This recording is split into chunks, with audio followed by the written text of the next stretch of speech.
ఇస్తా, వెయిట్ చేయి, వెయిట్ చేయి. అమ్మ ఎక్కడే పడుకునేది నువ్వు? ఓకే, ఒకసారి పక్కరా అమ్మ. ఈ కవర్ పట్టుకో. నువ్వు ఇట్రా అమ్మా, నువ్వు ఇట్రా.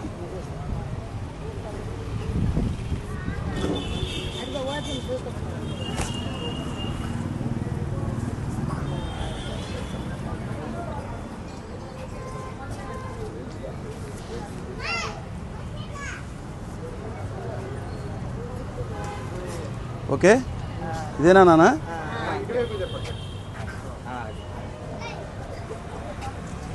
కాడ ఓపెన్ చేయి. ఓకే, చూడు అమ్మా, ఎక్కడెక్కడ పడుకునేది? దీనిలోకి ఎలా వెళ్తావు? వెళ్ళి జిప్పేసుకో, లోపలికి వెళ్ళు, లోపల పడుకొని జిప్పేసుకో. దోమలు వస్తున్నాయి లేదు, లోపల చూద్దాం. వెళ్ళి లోపలికి వెళ్ళి. అమ్మా పక్కరా. ఇది పరిస్థితి. దోమలతో బాగా ఇబ్బంది పడుతున్నారు. విపరీతమైన దోమలు మనం చూస్తున్నాం. ఇలాంటి పరిస్థితుల్లో మరి ఓకే జిప్పేసుకో.